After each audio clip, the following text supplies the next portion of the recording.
नमस्कार दोस्तों, स्वागत है आपका दिशा आईएएस के यूट्यूब चैनल में। वीडियो को पूरा देखिए। कोई सुझाव और शिकायत है तो कमेंट ज़रूर करिए। अच्छा लगे तो चैनल को सब्सक्राइब भी करिए। जैसा कि आप सभी को पता है कि यूपी पीसीएस 2022 का प्री एग्ज़ाम 12 जून को है और आप सभी तैयारी में ज़ोर शोर से लगे भी हैं।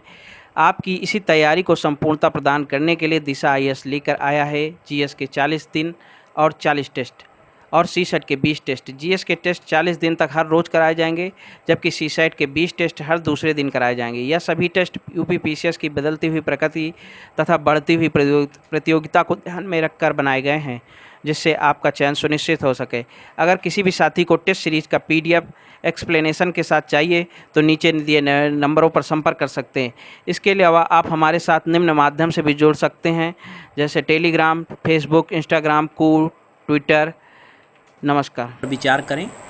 वर्ष 2017 में बांस को वृक्ष की श्रेणी से हटाने हेतु भारतीय वन अधिनियम 1927 में संशोधन किया गया था। नंबर 2, CSIR द्वारा कर्नाटक में बीमा बांस से एक ऑक्सीजन पार्क निर्मित किया गया है। बीमा बांस सर्वाधिक तीव्र गति के साथ बढ़ने वाला पौधा है, जो कार्बन डाइऑक्साइड उत्सर्जन को कम करने हेतु सबसे अच्छा कार्बन सिंक है।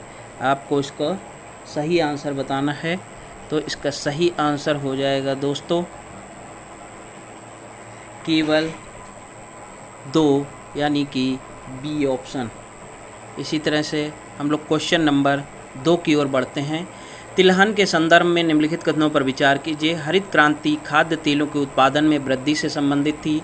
कृषि एवं किसान कल्याण मंत्रालय ने खाद्य तेलों में आत्मनिर्भरता हासिल करने के लिए खरीफ रणनीति 2021 तैयार की है। भारत विश्व स्तर पर मूंगफली और रेपसीड के सबसे बड़े उत्पादकों में से एक है।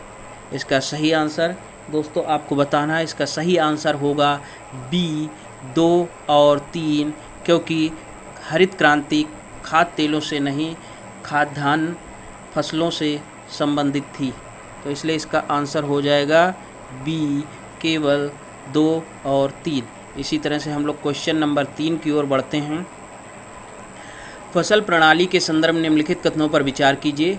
कृषि वानिकी केवल स्थायी विविधता को बढ़ावा देती है। फसल चक्र समान रूप से इस फसलों की स्थायी और अस्थायी विविधता दोनों को बढ़ावा देता है। उपयुक्त कथनों में से कौन सा कथन सही है? तो इसका सही आंसर है डी, ना तो 1 और ना ही 2। इसी तरह से हम लोग क्वेश्चन नंबर 4 की ओर बढ़ते हैं। गहन फसल गहनता के संदर्भ में निम्नलिखित कथनों पर विचार कीजिए। यह एक कृषि वर्ष में एक ही खेत से कई फसलों के उत्पादन को संदर्भित करता है। नंबर 2, इसमें वर्तमान में स्वतंत्रता के बाद से उल्लेखनीय वृद्धि यानी 50% से अधिक वृद्धि दर्ज की गई है। इसमें आपको सही आंसर बताना है। इसका सही आंसर हो जाएगा दोस्तों केवल 1, यानी कि ए ऑप्शन। इसी तरह से हम लोग क्वेश्चन नंबर 5 की ओर बढ़ते हैं। गन्ने की खेती के संदर्भ में निम्नलिखित कथनों पर विचार कीजिए। गन्ना एक उष्ण और उपोष्ण कटिबंधीय फसल है। उत्तर प्रदेश भारत का सबसे बड़ा गन्ना उत्पादक राज्य है। तो इसका सही आंसर दोस्तों बताना है।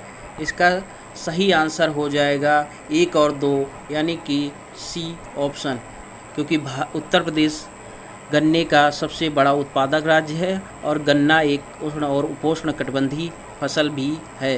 इसी तरह से क्वेश्चन नंबर 6 की ओर आते हैं। हाल ही में समाचारों में रहा पंज प्यारे शब्द किससे संबंधित है? पंजाब के दोआब क्षेत्र में उपजाऊ भूमि से, गुरु तेग बहादुर द्वारा लिखित सिख धर्म का धार्मिक ग्रंथ, महाराजा रणजीत सिंह के शासनकाल में भू राजस्व व्यवस्था, अथवा वे पुरुष जिन्हें गुरु गोविंद सिंह द्वारा खालसा समूह में दीक्षित किया गया था। तो इसका सही ऑप्शन है डी, यानी कि गुरु गोविंद सिंह ने पंज प्यारे यानी 5 लोग उनके जो प्यारे थे, जिनको उन्होंने सिर काट करके देने के लिए कहा था, परीक्षा ली थी, ये वही पंज प्यारे हैं। इसका सही ऑप्शन हो जाएगा डी। इसी तरह से हम लोग क्वेश्चन नंबर 7 की ओर बढ़ते हैं। खालसा पंथ के संदर्भ में निम्नलिखित कथनों पर विचार कीजिए। इसकी स्थापना गुरु गोविंद सिंह द्वारा की गई थी। वे सैनिक संत होते हैं जिनमें सिख समुदाय के उच्चतम गुण मौजूद होते हैं। खालसा पंथ में पुरुष और महिला दोनों शामिल हो सकते हैं। उपयुक्त कथनों में से आपको सही कथन बताना है, तो इसका सही ऑप्शन हो जाएगा डी, यानी कि 1, 2 और तीनों कथन सही हैं। इसी तरह से क्वेश्चन नंबर 8, थमीरा बरानी नदी के संदर्भ में निम्नलिखित कथनों पर विचार कीजिए। यह एक बारहमासी नदी है जो पश्चिमी घाट की पोथी गई पहाड़ियों से निकलती है। यह तमिलनाडु से होकर बहती है और मन्नार की खाड़ी में गिरती है। इसका सही ऑप्शन बताना है, तो इसका सही ऑप्शन हो जाएगा सी, क्योंकि बारहमासी नदी वो होती हैं जिनमें 12 महीना पानी मौजूद रहता है। इसी तरह से हम लोग क्वेश्चन नंबर 9 की ओर चलते हैं। वर्ष 1949 में अंग्रेज़ों के साथ हिंदी को भारत की आधिकारिक भाषा के रूप में वर्ष 1949 में अंग्रेजी के साथ हिंदी को भारत की आधिकारिक भाषा के रूप में अपनाया गया था। हिंदी भाषा भारतीय संविधान की 8वीं अनुसूची में शामिल है। हिंदी को भारत की शास्त्रीय भाषाओं में से एक के रूप में घोषित किया गया है। तो इसका सही ऑप्शन हो जाएगा बी, यानी कि केवल 1 और 2 दोनों। इसी तरह से हम लोग क्वेश्चन नंबर 10 की ओर बढ़ते हैं। निम्नलिखित कथनों पर विचार कीजिए। शंख लिपि की खोज अंग्रेज विद्वान जेम्स प्रिंसेप ने की थी। शंख लिपि वाले शिलालेख केवल उत्तरी भारत में पाए जाते हैं। उपर्युक्त कथनों में से कौन सा कथन सही है? तो इसका सही ऑप्शन हो जाएगा केवल 1, यानी कि शंख लिपि की खोज अंग्रेज विद्वान जेम्स प्रिंसेप ने की थी। अब क्वेश्चन नंबर 11 की ओर बढ़ते हैं। भगवान नटराज की मूर्ति के संदर्भ में निम्नलिखित युग्मों पर विचार कीजिए। भगवान नटराज की मूर्ति के पहलू अभिप्राय हैं: उलझी जटाएं, कावेरी नदी, शाम कुंडली शक्ति का प्रतीक और जगमगाती रोशनी के बादल, निम्बस समय का विशाल अंतहीन चक्र। इसमें उपयुक्त में से आपको सही आंसर बताने हैं, तो इसका सही आंसर हो जाएगा बी, यानी कि केवल 2 और 3। इसी तरह से हम लोग क्वेश्चन नंबर 12 की ओर बढ़ते हैं। कुतुब मीनार के संबंध में निम्नलिखित कथनों पर विचार कीजिए। यह यूनेस्को की विश्व धरोहर स्थल है। यह दिल्ली के राजपूत शासकों पर अपनी अंतिम जीत के उपलक्ष्य में मुस्लिम विजेताओं द्वारा निर्मित एक लाल बलुआ पत्थरों की मीनार है। इसका निर्माण कुतुबुद्दीन ऐबक द्वारा शुरू किया गया था और इल्तुतमिश द्वारा पूरा किया गया था। उपर्युक्त कथनों में से आपको सही आंसर बताना है, तो इसका सही आंसर हो जाएगा डी, यानी कि इसको जो है कुतुबुद्दीन ऐबक द्वारा शुरू किया गया था और इल्तुतमिश द्वारा पूरा भी किया गया था, और ये यूनेस्को की विश्व धरोहर स्थल सूची में भी शामिल है। अब हम लोग क्वेश्चन नंबर 13 में बढ़ते हैं। श्री पद्मनाभ स्वामी मंदिर के संदर्भ में निम्नलिखित कथनों पर विचार कीजिए। मंदिर का निर्माण चेरा शैली की स्थापत्य कला में किया गया है। मंदिर में भगवान विष्णु अनंत शयन मुद्रा में विराजमान हैं। इसका सही कथन आपको बताना है दोस्तों। इसका सही कथन हो जाएगा 1 और 2 दोनों, यानी कि सी ऑप्शन। इसी तरह से हम लोग क्वेश्चन नंबर 14 पर बढ़ते हैं। निम्नलिखित कथनों पर विचार कीजिए। नंबर 1, टुंड्रा जलवायु क्षेत्र 75 डिग्री और 90 डिग्री अक्षांश के मध्य स्थित है। लगभग सभी टुंड्रा क्षेत्र उत्तरी गोलार्ध में स्थित हैं। परमाफ्रॉस्ट टुंड्रा क्षेत्र में सतह के नीचे अस्थायी रूप से जमी हुई जमीन की परत है। उपर्युक्त कथनों में से कौन सा कथन सही है? तो आपको दोस्तों इसका सही आंसर बताना है। इसका सही आंसर हो जाएगा सी, यानी कि 2। आपको ये बताना है कि टुंड्रा क्या होते हैं, किस तरह का क्षेत्र, किस तरह के वन, ये आपको जो है कमेंट बॉक्स में कमेंट करके बताना है। अब हम लोग क्वेश्चन नंबर 15 की ओर बढ़ते हैं। वह एक भारतीय आध्यात्मिक गुरु और international society for Krishna consciousness के संस्थापक थे, यानी इस्कॉन के संस्थापक थे। उन्हें भक्ति योग के विषय में दुनिया के सबसे प्रमुख व्यक्तियों में से एक के रूप में सम्मान प्राप्त है। वह भारत में वैष्णव संप्रदाय के धर्मशास्त्र के एक प्रभावशाली संचारक बने। उपर्युक्त कथनों में से किस व्यक्तित्व का सर्वोत्तम वर्णन किया जा रहा है?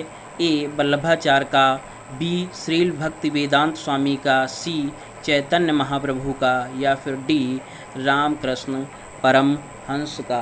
तो इसका सही ऑप्शन हो जाएगा बी, यानी कि श्रील भक्ति वेदांत स्वामी। इसी तरह से हम लोग क्वेश्चन नंबर 16 की ओर बढ़ते हैं। पिनाका मिसाइल प्रणाली के संदर्भ में निम्नलिखित कथनों पर विचार कीजिए। इसे भारत और इजराइल ने संयुक्त रूप से विकसित किया था। इसे उच्चतम रेंज की अंतर महाद्वीपीय मिसाइल माना जाता है। इसका सही ऑप्शन हो जाएगा डी, यानी कि ना तो 1 और ना ही 2। अब हम लोग क्वेश्चन नंबर 17 की ओर बढ़ते हैं। बैलिस्टिक मिसाइलों के संदर्भ में निम्नलिखित कथनों पर विचार कीजिए। यह एक लंबी दूरी की मिसाइल है। नंबर 2, इस मिसाइल का उड़ान पथ प्रक्षेप होता है। अब आप ये बताएंगे कि उड़ान का प्रक्षेप पथ कितने डिग्री का कोण बनाता है, यह आप कमेंट बॉक्स में कमेंट करके बताएंगे। लेकिन यह पृथ्वी के वायुमंडल के भीतर होता है। पृथ्वी, अग्नि और धनुष बैलिस्टिक मिसाइल है। उपर्युक्त कथनों में से कौन सा कथन सही है?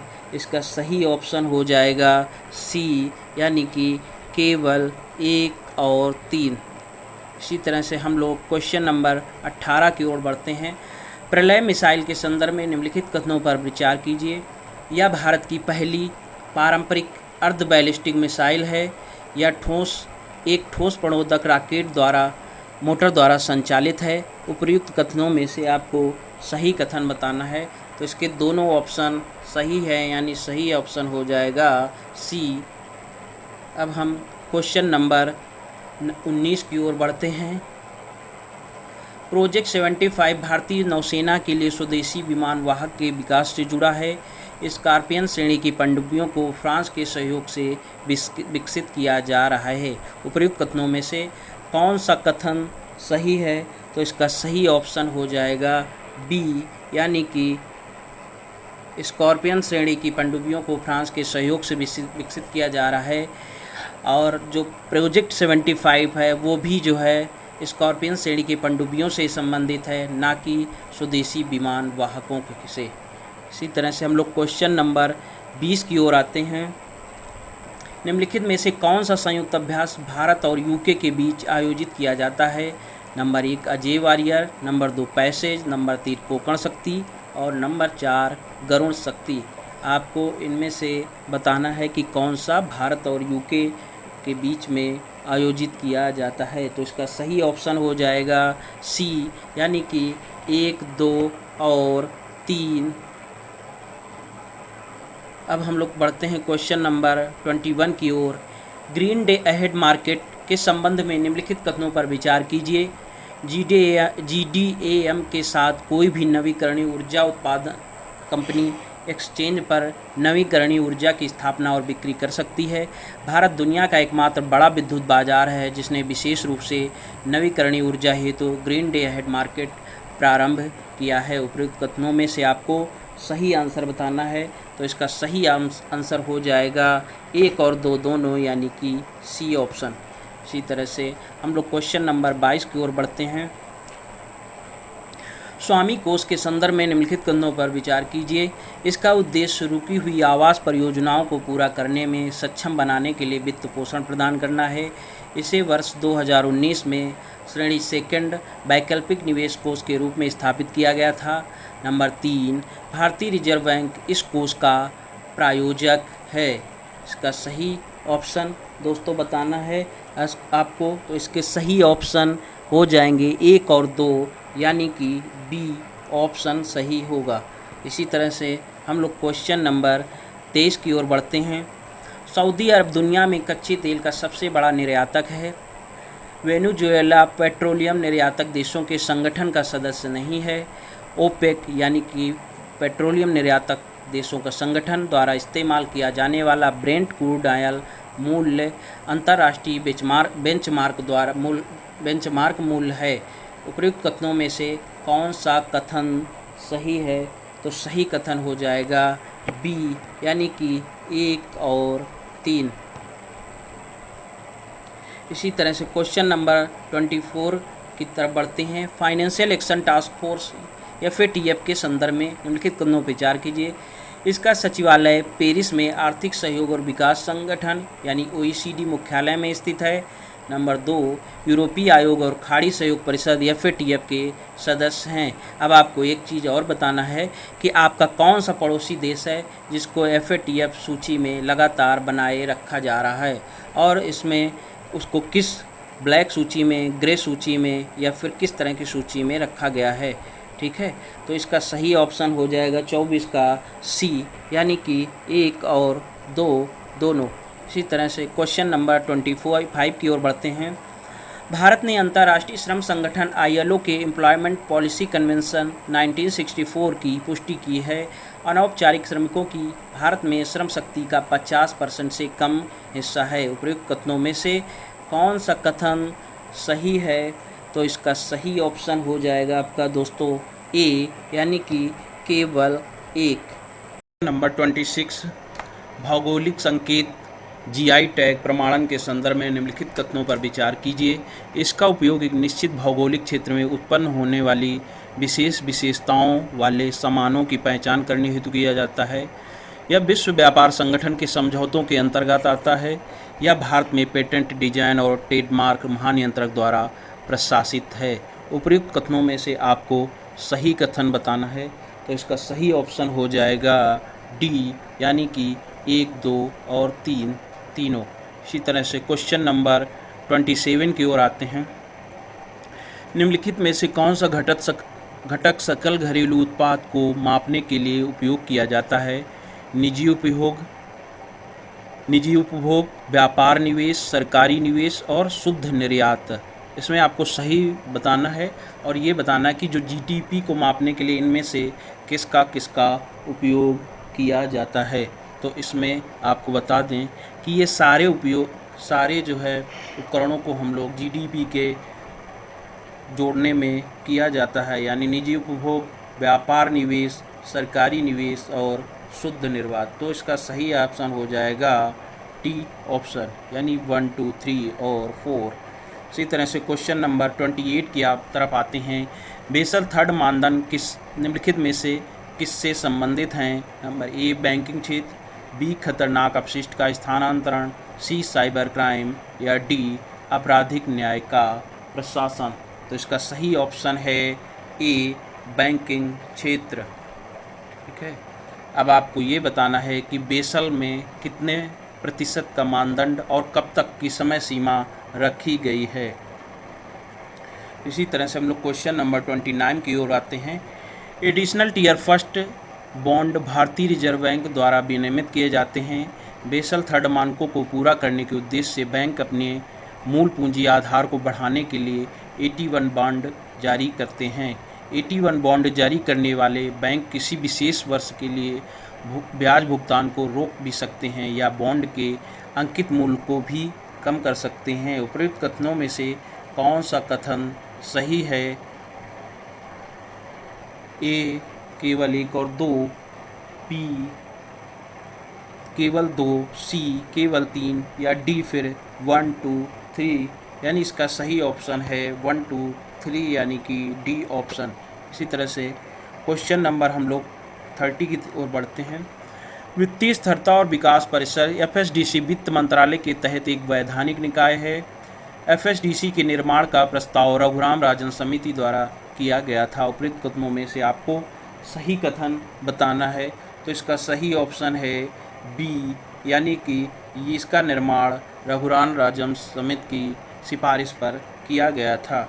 इस तरह से क्वेश्चन नंबर 31, क्रिप्टो करेंसी के संदर्भ में निम्नलिखित कथनों पर विचार कीजिए। निवेशक को क्रिप्टो करेंसी की अपनी होल्डिंग पर ब्याज नहीं कमाते हैं, हालांकि वे ऋण वापस करने के लिए इसे संपार्श्विक रूप में उधार ले सकते हैं।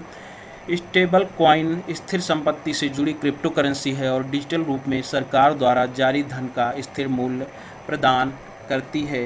तो इसका सही ऑप्शन आपको बताना है। इसका सही ऑप्शन है केवल B, यानी कि 2। Question number 32, life style material footprint, खाद्य अपशिष्ट, प्लास्टिक अपशिष्ट और सतत पर्यटन। उपयुक्त लक्ष्य निम्नलिखित में से किस सतत विकास लक्ष्य का वर्णन करते हैं? एसडीजी गोल 16, एसडीजी गोल 12, एसडीजी गोल 8 या एसडीजी गोल 4। तो इसका सही ऑप्शन है बी, यानी कि एसडीजी गोल सतत विकास लक्ष्य 12। इसी तरह से हम लोग क्वेश्चन नंबर 33 की ओर बढ़ते हैं। निर्यात उत्पादकों पर शुल्क और करों की छूट। आरओडीटीईपी में इनपुट टैक्स क्रेडिट आईटीसी के लिए पूरी तरह से स्वचालित मार्ग है। आरओडीटीईपी योजना विश्व व्यापार संगठन के नियमों के अनुपालन में है। उपयुक्त कथनों में से आपको सही कथन बताने हैं। तो इसका सही ऑप्शन हो जाएगा सी, यानी कि 1, 2 और 3, 1, 2 और यानी कि सी ऑप्शन। इसी तरह से क्वेश्चन नंबर 34, राष्ट्रीय सांख्यिकी कार्यालय द्वारा आवधिक श्रम बल सर्वेक्षण जारी किया जाता है। श्रम बल भागीदारी दर की जनसंख्या में नियोजित व्यक्तियों के प्रतिशत के रूप में परिभाषित किया गया है। पीएलएफएस का त्रैमासिक बुलेटिन केवल शहरी क्षेत्रों के लिए बेरोजगारी के आंकड़े प्रदान करता है। तो इसका सही ऑप्शन हो जाएगा डी, यानी कि 1 और 3 दोनों। क्वेश्चन नंबर 35, दूरसंचार क्षेत्र के सुधारों के संदर्भ में निम्नलिखित कथनों पर विचार कीजिए। टेलीकॉम सेक्टर में स्वचालित मार्ग के तहत 100% एफडीआई की अनुमति है। भविष्य में स्पेक्ट्रम की नीलामी 30 साल की अवधि के लिए की जाएगी। दूरसंचार क्षेत्र की समायोजित सकल राजस्व पर कर में गैर दूरसंचार राजस्व शामिल नहीं है। तो इसका सही ऑप्शन हो जाएगा डी, यानी कि 1, 2 और तीनों सही ऑप्शन है। क्वेश्चन नंबर 36, निम्नलिखित में से कौन से पराली जलाने का प्रतिकूल प्रभाव है? वातावरण में उत्सर्जित जहरीली प्रदूषकों में कार्सिनोजेनिक पॉलीसाइक्लिक एरोमेटिक हाइड्रोकार्बन होते हैं, या मिट्टी में। अब जो लोग केमिस्ट्री वाले हैं छात्र, वो लोग ये बताएंगे कमेंट करके एरोमेटिक हाइड्रोकार्बन का सूत्र क्या होता है, फार्मूला क्या होता है, ये किस वर्ग के तत्व होते हैं। इसी तरह कुछ आप लोग 2, यह मिट्टी में पोषक तत्वों को नष्ट कर देता है जिससे यह कम उपजाऊ हो जाता है। नंबर 3, इससे मिट्टी में नमी और उपयोगी रोगाणुओं को नुकसान होता है। तो इसका सही ऑप्शन हो जाएगा बी, यानी कि केवल 2। क्वेश्चन नंबर 37, टिड्डियों के संदर्भ में निम्नलिखित कथनों पर विचार कीजिए। जलवायु परिवर्तन टिड्डियों में बढ़ते प्रजनन का एक कारण है। टिड्डी खाद्य सुरक्षा के लिए खतरा हैं। आपको सही ऑप्शन बताना है। एक ऑप्शन और बताना है कि टिड्डी का ज़्यादातर आगमन किस ओर से होता है?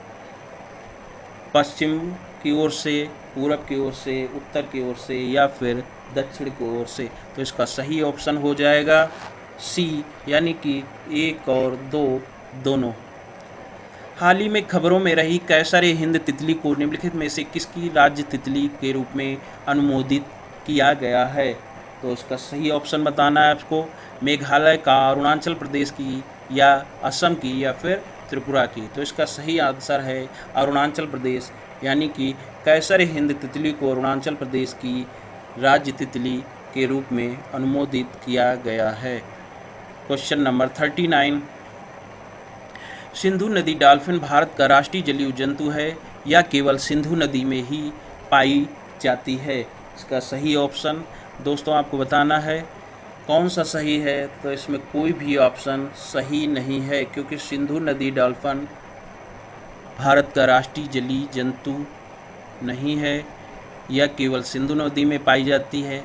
आपको यहाँ पर एक चीज़ और बतानी है कि जैसे किसी भी ऑप्शन में केवल दिया हो, केवल, तो ज़्यादातर 99 या 99% ही कह सकते हैं या केवल, ये आंसर गलत ही होता है जिसमें केवल लिखा हो।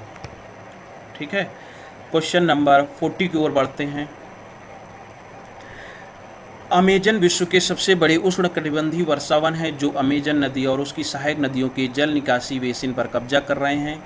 अमेजन में केवल 5 दक्षिणी अमेरिकी देशों के हिस्से शामिल हैं। उपयुक्त कथनों में से आपको सही कथन का चुनाव करना है। तो इसका सही ऑप्शन हो जाएगा ए, यहाँ पर भी देखिए आप कि जो 2 नंबर ऑप्शन है उसमें अभिव्यंजन में केवल, जहाँ पर केवल शब्द आ जाए तो ज़्यादातर संभावना रहती है कि ये गलत ही होगा 99%। क्वेश्चन नंबर 41, वायु गुणवत्ता और मौसम पूर्वानुमान तथा अनुसंधान प्रणाली सफ़र के संदर्भ में निम्नलिखित कथनों पर विचार कीजिए। यह पहल पर्यावरण, वन और जलवायु परिवर्तन मंत्रालय द्वारा शुरू की गई है। यह तापमान, पराबैंगनी विकिरण और सौर विकिरण जैसे मौसम के मापदंडों की निगरानी करती है। उपर्युक्त कथनों में से कौन सा कथन सही है? तो इसका सही ऑप्शन हो जाएगा बी, यानी कि केवल 2। इसी तरह से हम लोग क्वेश्चन नंबर 42 की ओर बढ़ते हैं। यह विश्व की सबसे बड़ा लैगून झील है। यह रामसर कन्वेंशन के तहत प्रथम भारतीय आर्द्रभूमि के रूप में नामित है। नंबर 3, यह भारत के पूर्वी तट पर स्थित है। इसका सही ऑप्शन आपको बताना है चिल्का झील, कोलेरू झील, वेम्बनाड झील या केबुल लामजाओ झील। तो इसका सही ऑप्शन है आपका ए, यानी कि चिल्का झील।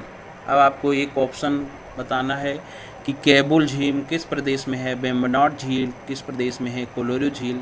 आपको इन झीलों के प्रदेश का नाम या कहाँ स्थित हैं इनका जो है कमेंट में बॉक्स बताना है। Question number 43, great Indian bustard Rajasthan का राजकीय पक्षी है।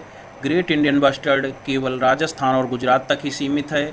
जीआईबी को IUCN की रेड लिस्ट में गंभीर रूप से संकटग्रस्त रूप में सूचीबद्ध किया गया है। उपयुक्त कथनों में से कौन सा कथन सही है? इसका सही ऑप्शन आपको बताना है, यानी कि केवल, देखिए यहाँ पर एक ऑप्शन दिया हुआ है 43 में 2, ऑप्शन नंबर 2, यानी ग्रेट इंडियन बस्टर्ड केवल, यहाँ पर केवल शब्द को आपको क्या करना है कि नोटिफाई, यही किसी भी क्वेश्चन को सॉल्व करने का चीटिंग कह सकते हो, यानी कि उसको चीट करने का, यानी पकड़ने का, कैच करने का ऑप्शन होता है। तो इसका सही ऑप्शन देखिए आपको हो गया कि केवल ये, अगर क्वेश्चन ऑप्शन गलत हो जाए 2 नंबर, तो अब हमारे पास क्या क्या बचा, यानी कि 1 नंबर ऑप्शन और 2 नंबर, 3 नंबर। तो अब हमारे पास ऑप्शन क्या हो जाएगा? सी ऑप्शन सही होगा। इस तरह से हम लोगों ने ये कोड मिला कि नहीं, कहीं पर भी आपको केवल लिखा हो तो ज़्यादातर संभावना की क्वेश्चन उसका ऑप्शन ये गलत ही होगा। क्वेश्चन नंबर 44 की ओर बढ़ते हैं। हाल ही में अंटार्कटिका के ग्रेट बेसिन के हिमनद का नाम निम्नलिखित में से किस शहर के नाम पर रखा गया है? नंबर 1 ग्लासगो, नंबर 2 बाली, पेरिस या फिर इंचियोन। तो इसका सही ऑप्शन हो जाएगा डी, यानी कि 1, 2, 3, 4 सभी को हिमनद का नाम निम्नलिखित में से शहरों के नाम पर रखे गए हैं। क्वेश्चन नंबर 45 की ओर बढ़ते हैं। संयुक्त राष्ट्र पर्यावरण कार्यक्रम का मुख्यालय नैरोबी केन्या में है। वैश्विक पर्यावरण आउटलुक द्वारा जारी किया गया है। आपको सही ऑप्शन बताना है, तो इसका सही ऑप्शन है सी, यानी 1 और 2 दोनों। 46 क्वेश्चन नंबर, निम्नलिखित ग्रीष्मकालीन संक्रांति को हिमल संक्रांति के नाम से भी जाना जाता है। ग्रीष्म संक्रांति उत्तरी गोलार्ध में वर्ष का सबसे लंबा दिन और सबसे छोटी रात होती है। ग्रीष्म संक्रांति के दौरान आर्कटिक वृत्त में सूर्य कभी अस्त नहीं होता है। इसका उपयुक्त कथनों में से आपको सही ऑप्शन बताना है, तो इसका सही ऑप्शन हो जाएगा केवल 2 और 3। Question number 47, Antarctic circumpolar current के संदर्भ में निम्नलिखित कथनों पर विचार कीजिए। यह अटलांटिक, प्रशांत और हिंद महासागर को जोड़ता है। यह विशेषकर इसे पृथ्वी की जलवायु प्रणालियों में सबसे महत्वपूर्ण धारा बनाता है। ACC का निर्माण दक्षिणी महासागर में पछुआ पवनों द्वारा किया जाता है। यह धारा अंटार्कटिका के चारों ओर पश्चिम से पूर्व की ओर बहती है। इसका सही ऑप्शन हो जाएगा डी, यानी 1, 2 और 3। क्वेश्चन नंबर 48, यह भारत की तीसरी सबसे बड़ी प्रायद्वीपीय नदी है। नदी छत्तीसगढ़ राज्य के बस्तर की पहाड़ियों से होकर निकलती है। यह नदी छत्तीसगढ़, मध्य प्रदेश, उड़ीसा, झारखंड और महाराष्ट्र राज्यों से होकर बहती है। शिवनाथ, हसदेव और तेल नदी इस नदी की सहायक नदियां हैं। उपर्युक्त में से कौन सी नदी का सबसे उपयुक्त वर्णन किया जा रहा है? यह तीसरी सबसे बड़ी नदी है, वो भी प्रायद्वीपीय की। यह छत्तीसगढ़ राज्य की पहाड़ियों से होकर निकलती है। तो आपको इसका सही आंसर बताना है। इसका सही ऑप्शन हो जाएगा बी, यानी कि ये महानदी की चर्चा की जा रही है। अब एक चीज़ और बताना है आपको, महानदी को हम लोग कहाँ का शोक कहते हैं, या फिर इसका एक अन्य नाम क्या है? Question number 49। 1990 के दशक से उत्तरी ध्रुव एक नए मार्ग का अनुसरण करते हुए पूर्व दिशा की ओर स्थानांतरित हो गया है। भूजल का निरंतर दोहन ध्रुवीय प्रवाह को उत्पन्न करने वाले कारणों में से एक है। उपर्युक्त कथनों में से कौन सा कथन सही है? तो आपको ये 49 का ऑप्शन बताना है। तो इसके सही ऑप्शन हैं 1 और 2 दोनों, यानी कि सी ऑप्शन।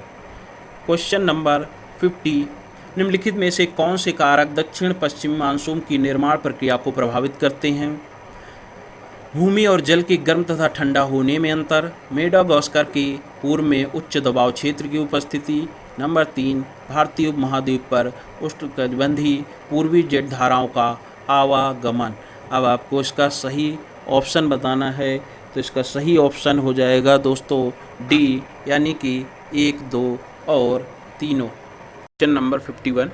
निम्नलिखित कथनों पर विचार कीजिए। दहला बांध का निर्माण अर्घान दाब नदी पर किया गया है। अफगानिस्तान में दहला बांध का निर्माण भारत द्वारा किया जा रहा है। इसका सही आंसर है ए, केवल 1। इसी तरह से क्वेश्चन नंबर 52 की ओर बढ़ते हैं। हाल ही में चर्चा में रही गैलेथिया की खाड़ी किस स्थान पर अवस्थित है? ए, अंडमान निकोबार, बी, लक्षद्वीप, सी, कोरोमंडल तट, या डी, कोंकण तट। तो इसका सही ऑप्शन है ए, यानी कि अंडमान द्वीप, अंडमान और निकोबार द्वीप समूह। Question number 53। यूरेनियम का भंडार केवल झारखंड और राजस्थान राज्यों में ही पाया जाता है। यूरेनियम का प्रबंधन खान और खनिज विकास एवं विनियमन अधिनियम 1957 के अनुसार राज्य सरकारों द्वारा किया जाता है। उपर्युक्त कथनों में से आपको सही कथन बताना है। तो इसका सही कथन है डी, यानी कि ना तो 1 और ना ही 2। इसी तरह से क्वेश्चन नंबर 54। ताउते चक्रवात के संबंध में निम्नलिखित में से कौन सा कथन सही नहीं है? आपको यहाँ पर यह ध्यान देना है कि हमसे पूछा गया है सही नहीं है, ठीक है। इसके ऑप्शन हैं, ताउते नाम म्यांमार द्वारा दिया गया है, इसने भारतीय राज्य गुजरात में लैंडफॉल बनाया, या फारस की खाड़ी में उत्पन्न हुआ और भारत के पश्चिमी तट की ओर बढ़ा, या पूर्व मानसून काल में विकसित हुआ। इसका सही ऑप्शन है सी, यानी कि ये फारस की खाड़ी में उत्पन्न हुआ और भारत के पश्चिमी तट की ओर बढ़ा, ठीक है। इसमें गलत आंसर बताना था, तो इसका सही ऑप्शन हो जाएगा सी। Question number 55। चक्रवातों के संबंध में निम्नलिखित पर कथनों पर विचार कीजिए।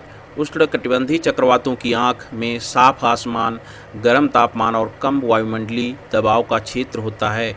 अब आपको ये बताना है कि चक्रवातों की आँख कहाँ होती है, बीच में होती है, किनारे होती है, कहाँ पर होती है? नंबर 2, विश्व मौसम विज्ञान संगठन ने चक्रवातों के नाम प्रदान करने हेतु प्रत्येक क्षेत्र के देशों के लिए दिशा निर्देश निर्धारित किए हैं। भारत मौसम विज्ञान विभाग को उत्तरी हिंद महासागर में उष्णकटिबंधीय चक्रवातों का नामकरण करने का अधिकार है। इसका सही ऑप्शन आपको बताना है। तो इसका सही ऑप्शन हो जाएगा डी, यानी कि 1, 2 और 3। इसी तरह से हम लोग क्वेश्चन नंबर 56 की ओर बढ़ते हैं। ओमान उत्तर पश्चिम में यमन और पूर्व में अरब सागर से घिरा है। मुसंडम प्रायद्वीप ओमान का क्षेत्र है जो फारस की खाड़ी और ओमान की खाड़ी के बीच में स्थित है। इसका सही आंसर है बी, यानी कि केवल 2। इसी तरह से क्वेश्चन नंबर 57, हाल ही में चर्चा में रहा A76 शब्द संबंधित है।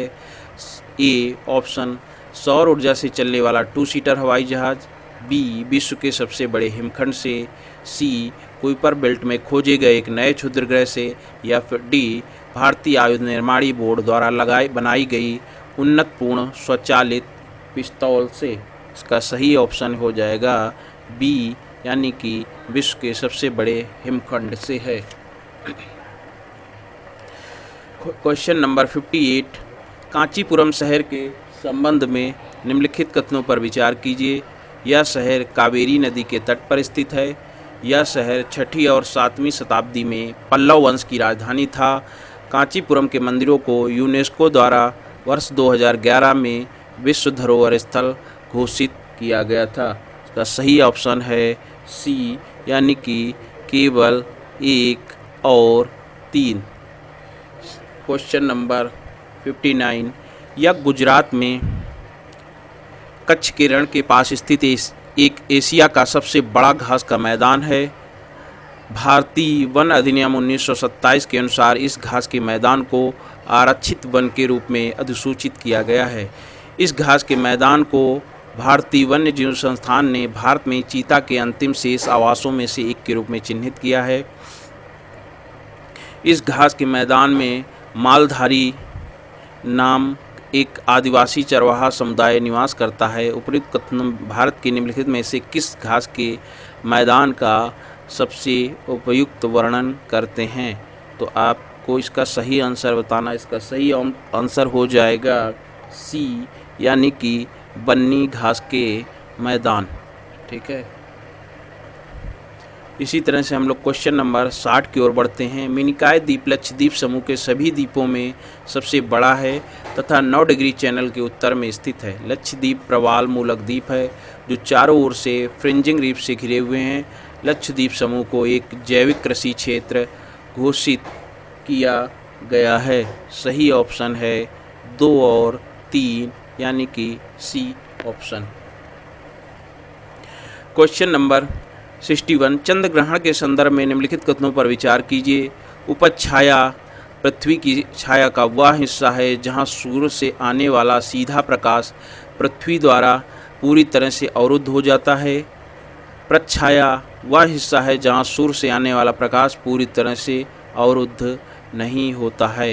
उपयुक्त कथनों में से आपको सही कथन बताना है, तो इसका सही ऑप्शन हो जाएगा 1 और 2 दोनों सही हैं, यानी कि सी ऑप्शन। क्वेश्चन नंबर 62 की ओर बढ़ते हैं। गोदावरी नदी के संदर्भ में निम्नलिखित कथनों पर विचार कीजिए। यह महाराष्ट्र में नासिक के पास त्र्यंबकेश्वर से निकलती है और बंगाल की खाड़ी में गिरने से पहले लगभग 1465 किलोमीटर की दूरी तय करती है। इसका जल निकासी बेसिन केवल महाराष्ट्र, तेलंगाना और आंध्र प्रदेश राज्यों में फैला हुआ है। इसका सही आंसर आपको बताना है। इसका सही आंसर हो जाएगा 62, यानी कि A option. Question number 63, Chenab नदी के संदर्भ में निम्नलिखित कथनों पर विचार कीजिए। इसका उद्गम लघु हिमालय क्षेत्र में होता है। यह जम्मू कश्मीर और पंजाब से होकर बहती है। पौंग बांध को चेनाब नदी पर बनाया गया है। उपयुक्त कथनों में से आपको सही कथन बताना है। इसका सही ऑप्शन हो जाएगा केवल 2, या जम्मू कश्मीर और पंजाब से होकर बहती है। क्वेश्चन नंबर 64, गोलन हाइट्स एक सामरिक पठार है जिसे इजराइल ने जॉर्डन से छीन लिया था। वेस्ट बैंक इजराइल और जॉर्डन के मध्य अवस्थित है। गाजा पट्टी इजराइल और मिस्र के मध्य स्थित है। इसका सही ऑप्शन है सी, यानी कि 2 और 3। क्वेश्चन नंबर 65, हाल ही में समाचार में देखा गया डूम्सडे ग्लेशियर किस स्थान पर स्थित है? अंटार्कटिका में, आर्कटिक में, एशिया में, या फिर उत्तरी अमेरिका में। तो इसका सही आंसर हो जाएगा डूम्सडे ग्लेशियर अंटार्कटिका में स्थित है।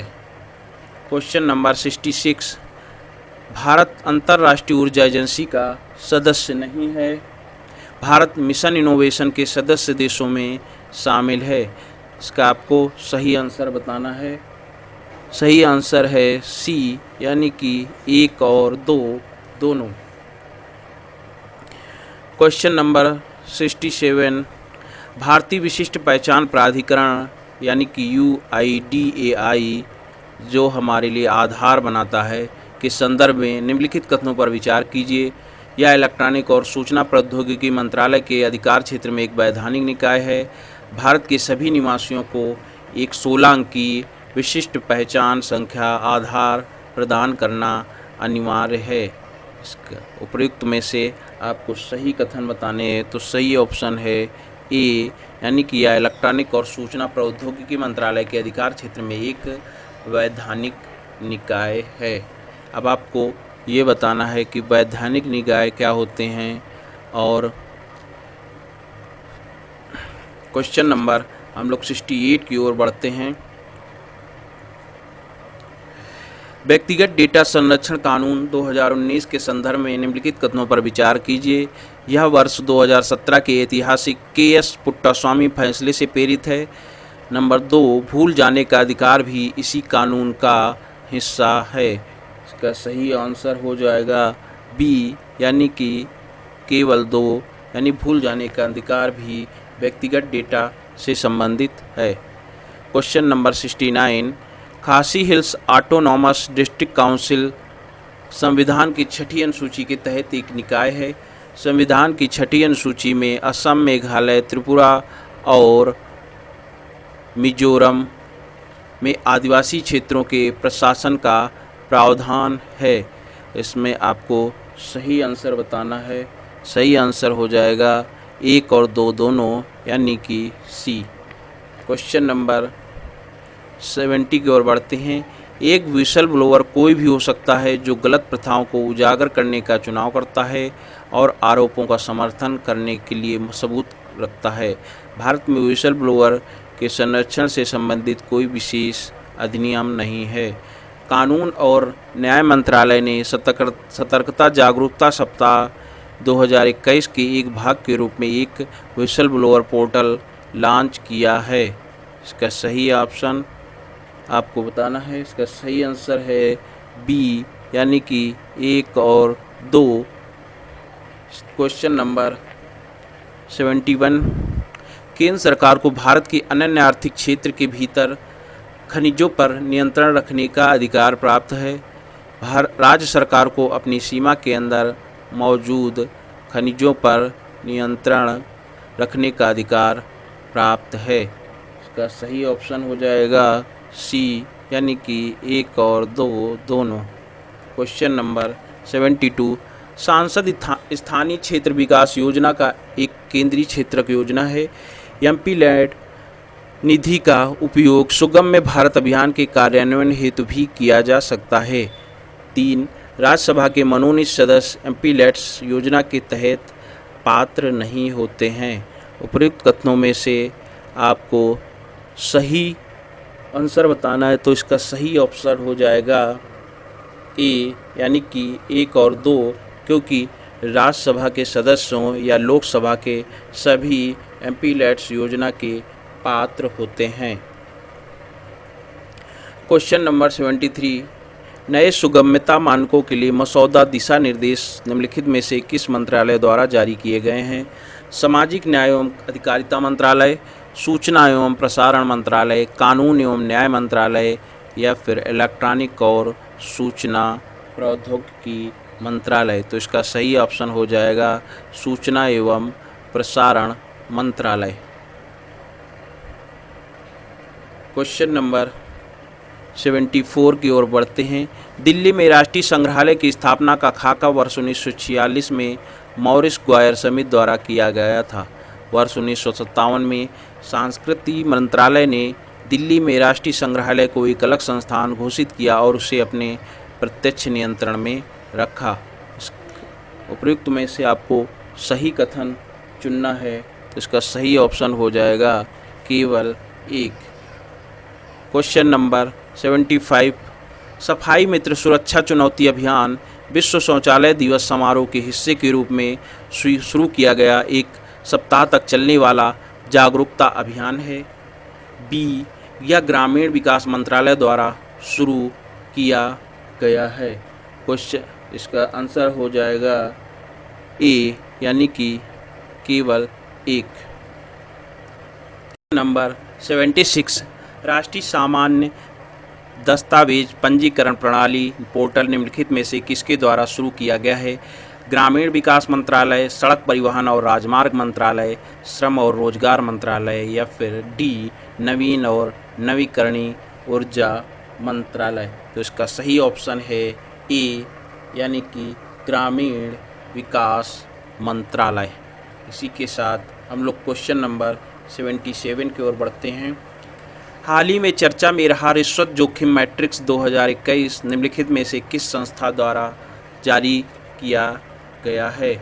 A, World Justice Project, B, TRACE, C, भ्रष्टाचार के खिलाफ संयुक्त राष्ट्र कन्वेंशन, या डी, विश्व आर्थिक मंच। इसका सही ऑप्शन हो जाएगा बी, ट्रेस के द्वारा। क्वेश्चन नंबर 78, स्वदेशी विज्ञान आंदोलन के संदर्भ में निम्नलिखित कथनों पर विचार कीजिए। इसकी शुरुआत वर्ष 1905 में स्वदेशी आंदोलन के दौरान हुई थी। इसकी शुरुआत गोपाल कृष्ण गोखले ने की थी। उपयुक्त कथनों में से आपको सही आंसर बताना है, तो इसका सही आंसर है डी, यानी ना तो 1 और ना ही 2। Question number 79, universal service obligation fund के संबंध में निम्नलिखित कथनों पर विचार कीजिए। ए, यह ग्रामीण और दूर दराज के क्षेत्रों में लोगों के लिए आर्थिक रूप से उचित कीमतों पर गुणवत्तापूर्ण आईसीटी सेवाओं हेतु सार्वभौमिक गैर भेदभावपूर्ण पहुंच सुनिश्चित करता है। 2, भारतीय टेलीग्राफ अधिनियम 1885 द्वारा इसे वैधानिक दर्जा प्रदान किया गया है। 3, यह इलेक्ट्रॉनिक्स और सूचना संचार मंत्रालय के अधीन है। इसका सही ऑप्शन हो जाएगा बी, यानी कि 1 और 2 दोनों। क्वेश्चन नंबर 80, निम्नलिखित युग्मों पर विचार कीजिए। स्वच्छ सर्वेक्षण 2021 पुरस्कार विजेता और वर्ग श्रेणी। प्रयागराज सबसे स्वच्छ गंगा टाउन। छत्तीसगढ़ 100 से अधिक शहरी स्थानीय निकायों वाला सबसे स्वच्छ राज्य। 3, मिजोरम 100 से कम शहरी स्थानीय निकायों वाला सबसे स्वच्छ राज्य। तो इसका सही ऑप्शन हो जाएगा आपका बी, यानी कि केवल 2, क्योंकि प्रयागराज स्वच्छ गंगा टाउन नहीं है, वाराणसी है। इसी तरह से हम लोग क्वेश्चन नंबर 81 की ओर बढ़ते हैं। अनुसूचित क्षेत्रों के लिए पंचायत विस्तार यानी कि पेशा अधिनियम 1996 के संदर्भ में निम्नलिखित कथनों पर विचार कीजिए। वर्ष 1995 में भूरिया समिति की सिफारिश के बाद इसे अधिनियमित किया गया था। यह ग्राम सभाओं को विकास योजनाओं को मंजूरी देने में महत्वपूर्ण भूमिका निभाने का अधिकार देता है। इसका सही ऑप्शन हो जाएगा सी, यानी कि केवल 2। इसी तरह से क्वेश्चन नंबर 82, राष्ट्रीय परिवार स्वास्थ्य सर्वेक्षण NFHS 5 के संदर्भ में निम्नलिखित कथनों पर विचार कीजिए। पिछले 5 वर्षों में 18 साल की उम्र से पहले शादी करने वाली महिलाओं यानी 20 से 24 वर्ष की आयु की हिस्सेदारी में वृद्धि हुई है। 2015-16 से 2019-21 की अवधि के बीच पुरुषों और महिलाओं दोनों में एनीमिया के प्रतिशत में वृद्धि हुई है। उपयुक्त कथनों में से आपको सही कथन बताना है। इसका सही कथन है बी, यानी केवल 2। क्वेश्चन नंबर 83, भारत में अध्यादेश के माध्यम से किसी भी कानून को निरस्त करने की प्रक्रिया के संबंध में निम्नलिखित कथनों पर विचार कीजिए। इसे 2 महीने के भीतर संसद द्वारा पारित कानून से प्रतिस्थापित करने की आवश्यकता होगी। यदि अध्यादेश संसद द्वारा अनुमोदित नहीं होने के कारण व्यापक हो जाता है तो निश्चित कानून को पुनर्जीवित किया जा सकता है। इसका सही ऑप्शन है बी, यानी केवल 2। क्वेश्चन नंबर 84, स्वच्छ सर्वेक्षण के संदर्भ में निम्नलिखित कथनों पर विचार कीजिए। यह भारत के शहरों और कस्बों में स्वच्छता, अपशिष्ट प्रबंधन, समग्र स्वच्छता का वार्षिक सर्वेक्षण करता है। जल शक्ति मंत्रालय द्वारा इस सर्वेक्षण की शुरुआत की गई है। इसका सही ऑप्शन है ए, यानी कि केवल एक। क्वेश्चन नंबर 85, ओ स्मार्ट योजना के उद्देश्य के संदर्भ में निम्नलिखित कथनों पर विचार कीजिए। भारतीय अनन्य आर्थिक क्षेत्र में मरीन लिविंग रिसोर्सेज को लेकर सूचना एकत्र करना और उसे नियमित रूप से अपडेट करना। भारत के तटीय जल का स्वच्छता मूल्यांकन करने के लिए समुद्री जल प्रदूषकों के स्तर की समय समय पर निगरानी करना। पॉलीमेटिक नोड्यूल्स की खोज और गैस हाइड्रेट्स की जांच करना। उपयुक्त कथनों में से आपको सही कथन बताना है, तो इसके तीनों ऑप्शन सही हैं, यानी कि इसका ऑप्शन हो जाएगा डी। प्रधानमंत्री formalisation of micro food processing enterprises एक केंद्र प्रायोजित योजना है। 2, खाद्य प्रसंस्करण उद्योग मंत्रालय और नाफेड ने PMFME योजना के तहत एक जिला एक उत्पाद ODOP ब्रांड लॉन्च किया है। इसका सही ऑप्शन है सी, यानी कि 1 और 2 दोनों। Question number 87, Ujala Unnat Jyoti by affordable LED for all कार्यक्रम के संबंध में निम्नलिखित कथनों पर विचार कीजिए। यह दुनिया का सबसे बड़ा जीरो सब्सिडी घरेलू प्रकाश उपकरण कार्यक्रम है। नेशनल पावर कॉरपोरेशन लिमिटेड को इस कार्यक्रम के लिए कार्यान्वयन एजेंसी के रूप में नामित किया गया है। उपयुक्त कथनों में से आपको सही कथन बताना है। इसका सही ऑप्शन है ए, यानी कि केवल एक। इसी तरह से क्वेश्चन नंबर 88, तीर्थ यात्रा कायाकल्प और आध्यात्मिक विरासत संवर्धन प्रसाद पर राष्ट्रीय मिशन के संबंध में निम्नलिखित कथनों पर विचार कीजिए। इसे संस्कृति मंत्रालय द्वारा चिन्हित तीर्थ स्थलों के समग्र विकास के उद्देश्य से लॉन्च किया गया है। इसका उद्देश्य स्थानीय संस्कृति, कला, व्यंजन, हस्तशिल्प आदि को बढ़ावा देना है, ताकि चिन्हित स्थानों पर आजीविका का सृजन किया जा सके। इसका सही ऑप्शन है बी, यानी कि केवल 2। क्वेश्चन नंबर 89, मीठी क्रांति के संबंध में निम्नलिखित कथनों पर विचार कीजिए। इस पहल का उद्देश्य भारत के उत्तर पूर्वी राज्यों में गन्ना उत्पादन को बढ़ावा देना है। 2, यह कृषि और किसान कल्याण मंत्रालय की एक पहल है। इसका सही आंसर बताना है आपको। इसका सही ऑप्शन हो जाएगा बी, यानी कि केवल 2। यह कृषि और किसान कल्याण मंत्रालय की एक पहल है और मीठी क्रांति गन्ना से संबंधित नहीं है, जबकि ये शहद से संबंधित है। क्वेश्चन नंबर 90, भारत सरकार की निम्नलिखित में से कौन सी पहल प्रवासी भारतीयों से संबंधित नहीं है? प्रवासी कौशल विकास योजना, वज्र, स्ट्राइव या फिर डी, भारत को जानो कार्यक्रम। इसका सही आंसर है ए, यानी कि इसमें गलत ऑप्शन बताना था कि ये इस योजना संबंधित नहीं है, तो इसका सही आंसर हो जाएगा ए, प्रवासी कौशल विकास योजना। क्वेश्चन नंबर 91, कृषि पर समझौता के संबंध में निम्नलिखित कथनों पर विचार कीजिए। इसका उद्देश्य व्यापार बाधाओं को दूर करना और पारदर्शी बाजार पहुंच तक वैश्विक बाजारों के एकीकरण को बढ़ावा देना है। पर्यावरण संरक्षण और क्षेत्रीय विकास कार्यक्रमों के लिए ग्रीन बॉक्स सब्सिडी में शामिल है। नंबर 3, कीमतों का समर्थन करने के उपाय या कृषि उत्पादों की मात्रा के आधार पर प्रत्यक्ष आर्थिक सहायता को एम्बर बॉक्स सब्सिडी में शामिल है। इसका सही आंसर हो जाएगा बी, यानी कि केवल 1 और 3। इसी तरह से क्वेश्चन नंबर 92, निम्नलिखित कथनों पर विचार कीजिए। प्रौद्योगिकी हेतु राष्ट्रीय शैक्षिक संगठन नीट 301 सरकार और भारत की शिक्षा प्रौद्योगिकी एडटेक कंपनियों के बीच एक सार्वजनिक निजी भागीदारी मॉडल पर आधारित है।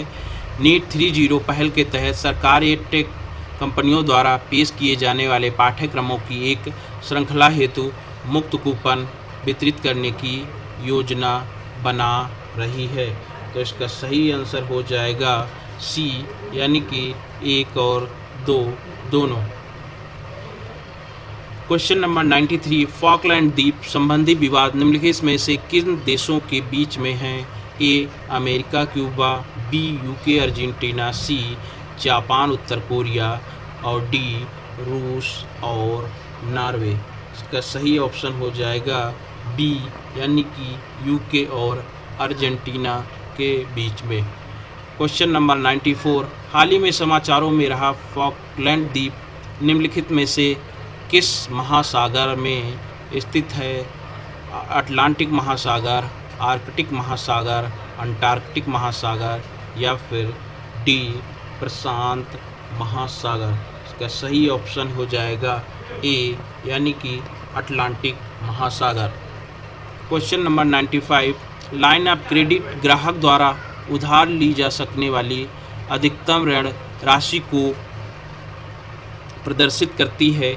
हाल ही में भारत ने श्रीलंका को ईंधन आयात के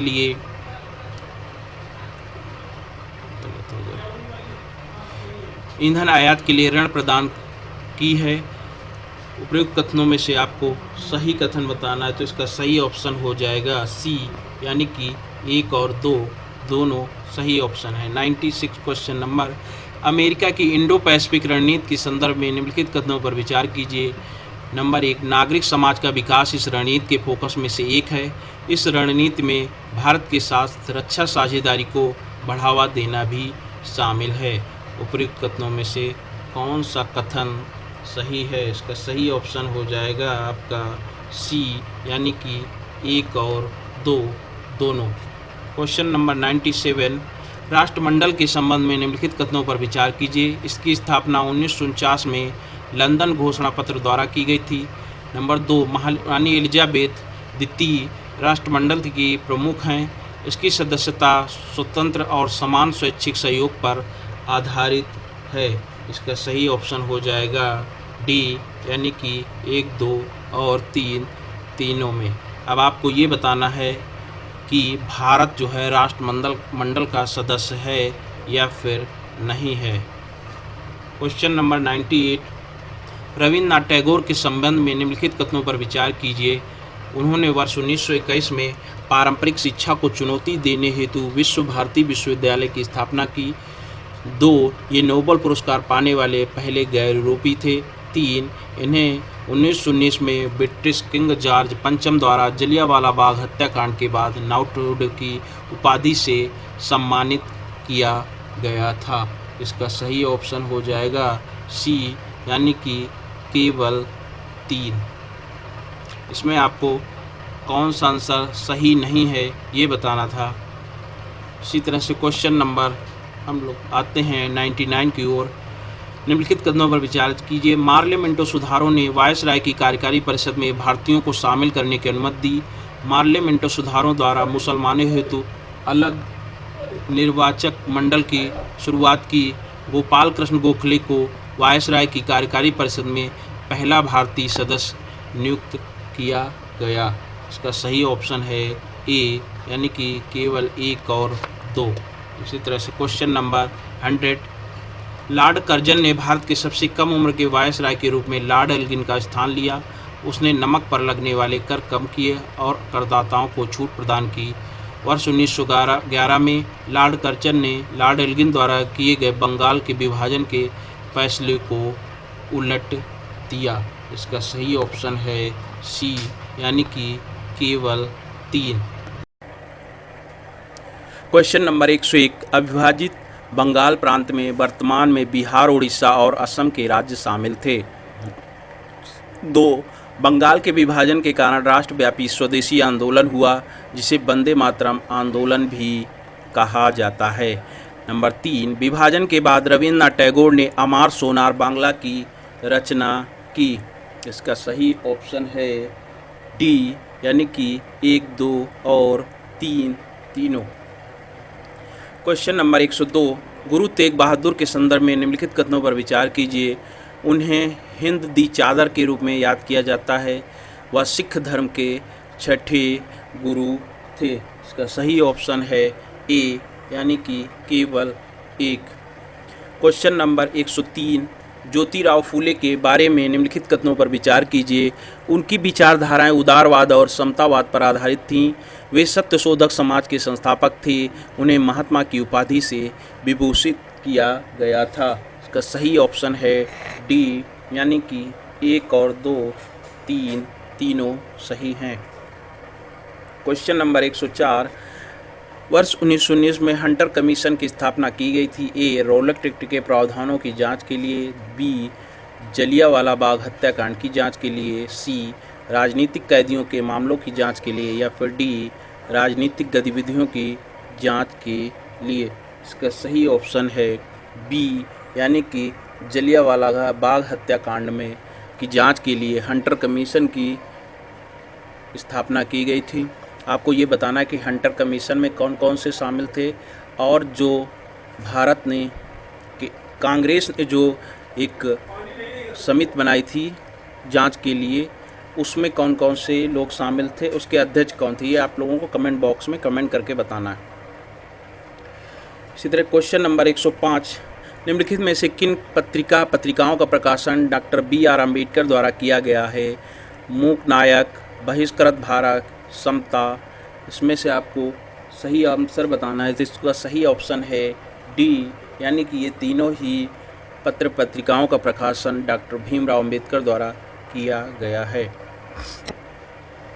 क्वेश्चन नंबर 106, बंगाल प्रांत में वर्तमान बांग्लादेश, बिहार तथा ओडिशा शामिल थे। प्लासी का युद्ध बंगाल के नवाब मीर कासिम तथा ब्रिटिश जनरल हेक्टर मुनरो के बीच लड़ा गया था। प्लासी का युद्ध इलाहाबाद की संधि के साथ समाप्त हुआ। इसका सही ऑप्शन है ए, यानी कि केवल एक, क्योंकि प्लासी का युद्ध इलाहाबाद की संधि के नहीं ख़त्म हुआ था। इलाहाबाद की संधि से बक्सर का युद्ध ख़त्म हुआ था। इसी तरह से हम लोग क्वेश्चन नंबर 107 की ओर आते हैं। डॉक्टर भीमराव अम्बेडकर के विषय में निम्नलिखित कथनों पर विचार कीजिए। उन्होंने तीनों गोलमेज सम्मेलनों में भाग लिया। 2, उन्होंने महात्मा गांधी के साथ पूना समझौते पर हस्ताक्षर किए। नंबर 3, उन्होंने इंडिपेंडेंट लेबर पार्टी, स्वतंत्र मजदूर पार्टी की स्थापना की। इसका सही ऑप्शन हो जाएगा डी, यानी कि 1, 2 और 3 तीनों। क्वेश्चन नंबर 108, प्रथम गोलमेज सम्मेलन में भाग लेने के लिए सविनय अवज्ञा आंदोलन को समाप्त कर दिया गया। कांग्रेस ने तीनों गोलमेज सम्मेलनों में भाग लिया। आपको इसका सही आंसर बताना है। तो इसका सही ऑप्शन है डी, यानी कि ना तो 1, ना तो 2 और ना ही। क्वेश्चन नंबर 109, जगजीवन राम के संदर्भ में निम्नलिखित कदमों पर विचार कीजिए। उन्होंने अखिल भारतीय शोषित वर्ग लीग की नींव रखने में अहम भूमिका निभाई थी। उन्होंने ब्रिटिश शासन के खिलाफ भारत छोड़ो आंदोलन में भाग लिया था। इसका सही ऑप्शन है सी, यानी कि 1 और 2 दोनों सही हैं। क्वेश्चन नंबर 110, बीजू पटनायक के संबंध में निम्नलिखित कथनों पर विचार कीजिए। वह महात्मा गांधी के मार्गदर्शन में भारत छोड़ो आंदोलन में शामिल हो गए। वह स्वतंत्र भारत के पहले वित्त मंत्री बने। उन्हें इंडोनेशिया के सर्वोच्च राष्ट्रीय पुरस्कार से सम्मानित किया गया था। इसका सही ऑप्शन है बी, यानी केवल 2। क्वेश्चन नंबर 111, शेख मुजीबुर रहमान के संदर्भ में निम्नलिखित कथनों पर विचार कीजिए। उन्होंने बांग्लादेश के प्रथम प्रधानमंत्री एवं उसके बाद राष्ट्रपति के तौर पर अपनी सेवाएं दी। उन्होंने पूर्वी पाकिस्तान के लिए राजनीतिक स्वायत्तता की वकालत की। उन्हें गांधी शांति पुरस्कार 2020 के लिए चुना गया है। इसका सही ऑप्शन हो जाएगा आपका डी, यानी कि केवल 1, 2 और 3। इसी तरह से क्वेश्चन नंबर 112, भगत सिंह के संदर्भ में निम्नलिखित कथनों पर विचार कीजिए। वह हिंदुस्तान रिपब्लिकन एसोसिएशन के सदस्य थे। उन्होंने नौजवान भारत सभा नाम से एक उग्रवादी युवा संगठन शुरू किया था। इसका सही ऑप्शन है सी, यानी कि 1 और 2 दोनों। क्वेश्चन नंबर 113, निम्नलिखित कथनों पर विचार कीजिए। मिर्गी एक केंद्रीय तंत्रिका तंत्र न्यूरोलॉजिकल संबंधी विकार है। मिर्गी केवल पुरुष वयस्क आबादी को प्रभावित करता है।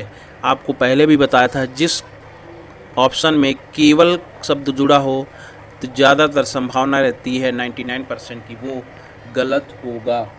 इसलिए इसका ऑप्शन है केवल ए, यानी कि ए ऑप्शन सही है और दो जो है वो गलत है केवल की चक्कर में। क्वेश्चन नंबर 114, निम्नलिखित कथनों पर विचार कीजिए। HIV वायरस मानव शरीर में श्वेत रक्त कोशिका पर हमला करता है। एक बार HIV शरीर में प्रवेश कर जाने के बाद उसे पूर्णतः समाप्त नहीं किया जा सकता है। इसका सही ऑप्शन है सी, यानी 1 और 2 दोनों।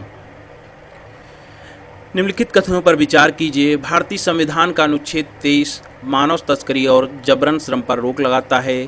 पार्लेमो कन्वेंशन मानव तस्करी से संबंधित है। इसका सही ऑप्शन है सी, यानी कि 1 और 2 दोनों। क्वेश्चन नंबर 116, प्राय चर्चा में रहने वाला ब्लू हार्ट कैंपेन किससे संबंधित है? ए, मानव तस्करी से लड़ने के लिए वैश्विक जागरूकता बढ़ाने की पहल से। बी, अवैध ड्रग्स से समाज के सामने आने वाली चुनौती के बारे में जागरूकता से। सी, HIV प्रभावित लोगों का समर्थन करने के लिए अभियान से। डी, अल्पकालिक गरीबी और कठिनाई को कम करने के से। इसका सही ऑप्शन हो जाएगा ए, यानी कि ये मानव तस्करी से लड़ने के लिए वैश्विक जागरूकता बढ़ाने की पहल से है। क्वेश्चन नंबर 117, निम्नलिखित कथनों पर विचार कीजिए। दिवस और तिथि दिए गए हैं, कौन सा सही सुमेलित है ये आपको बताना है। विश्व एड्स दिवस 1 दिसंबर, अंतर्राष्ट्रीय दिव्यांगजन दिवस 3 दिसंबर और 3 मानवाधिकार दिवस 10 दिसंबर।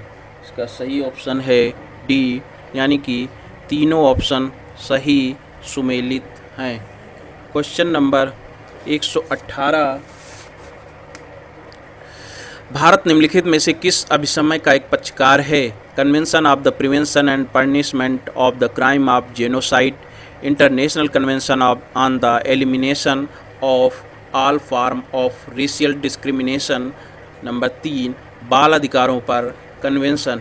नीचे दिए गए कूट का सही प्रयोग करें। इसका सही ऑप्शन हो जाएगा डी, यानी कि तीनों ऑप्शन सही हैं। क्वेश्चन नंबर 119, निम्नलिखित में से कौन गैर संचारी तंत्रिका संबंधी विकार है? इंसेफ्लाइटिस, मेनिंजाइटिस, मिर्गी या फिर पार्किंसन रोग या फिर चारों।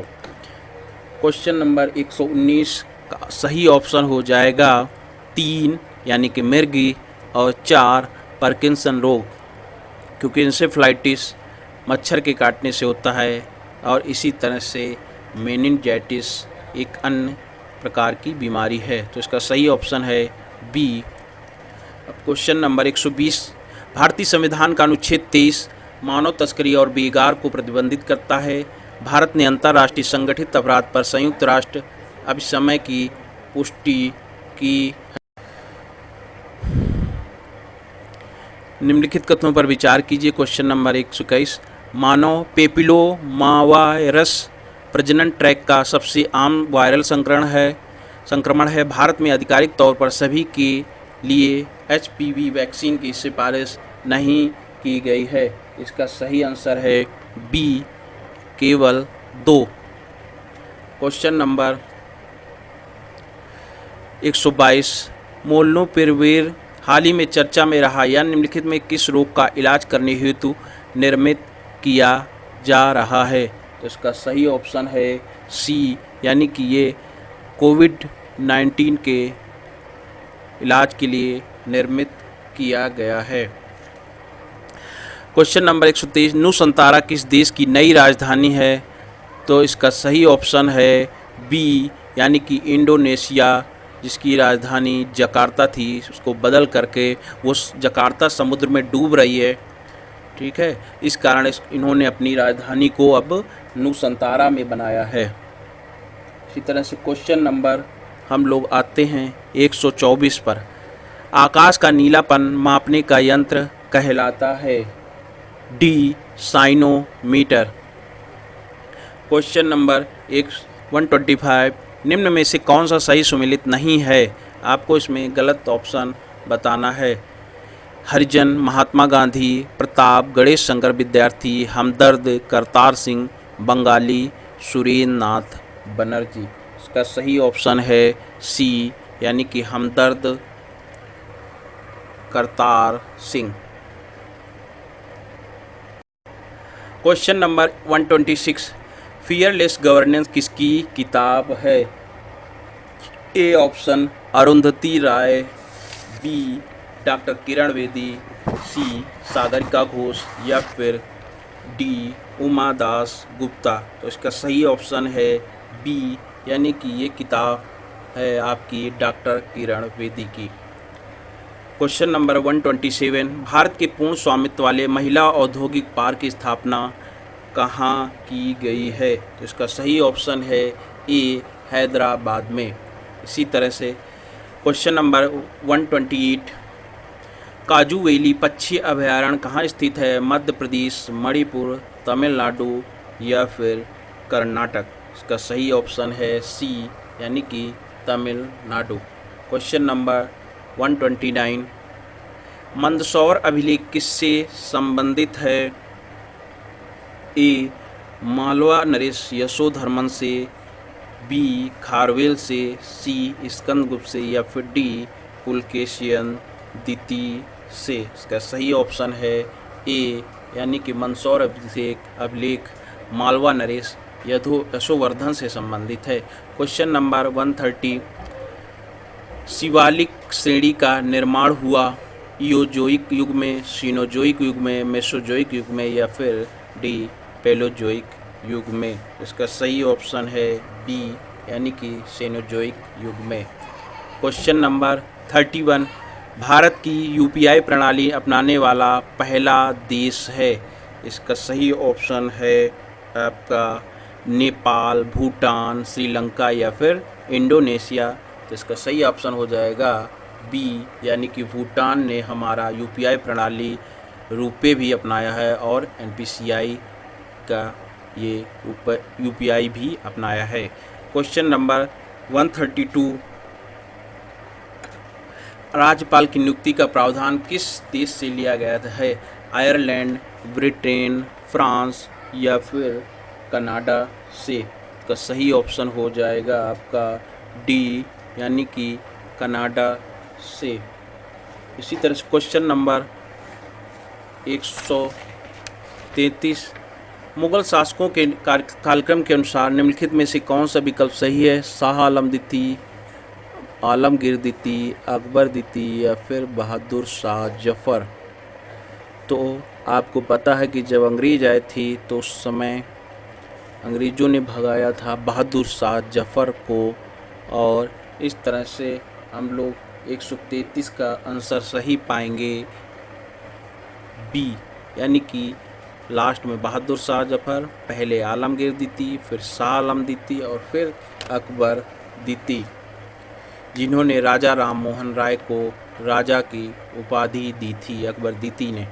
क्वेश्चन नंबर 134, वैश्विक खुशहाली रिपोर्ट 2022 के संदर्भ में ब्रिक्स देशों में शीर्ष स्थान पर कौन रहा है? अब आपको एक कमेंट बॉक्स में कमेंट करना है कि ये ब्रिक्स देशों में कौन से देश शामिल हैं। तो इसका सही ऑप्शन हो जाएगा डी, यानी कि ब्राज़ील।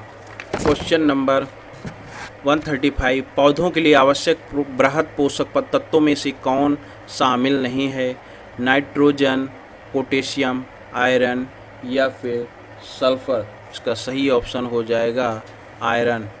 क्वेश्चन नंबर 136, ग्लोबल 500 पुरस्कार कौन प्रदान करता है? पर्यावरण एवं जलवायु परिवर्तन मंत्रालय, संयुक्त राष्ट्र पर्यावरण कार्यक्रम, सी विश्व वन्यजीव कोष, या फिर डी जलवायु परिवर्तन पर संयुक्त राष्ट्र फ्रेमवर्क कन्वेंशन। तो इसका सही ऑप्शन है बी, यानी कि संयुक्त राष्ट्र पर्यावरण कार्यक्रम यूनेप द्वारा जो 500 ग्लोबल 500 पर पुरस्कार दिया जाता है। वर्ष 2021 के लिए आईसीसी सर्वश्रेष्ठ महिला क्रिकेटर का अवार्ड किसे दिया गया? तो इसका सही ऑप्शन है स्मृति मंधाना को। क्वेश्चन नंबर 138, हाल ही में कौशल्या मातृत्व योजना का शुभारंभ किस राज्य में किया गया है? क्वेश्चन नंबर, इसका ऑप्शन है मध्य प्रदेश, छत्तीसगढ़, बिहार, उत्तर प्रदेश।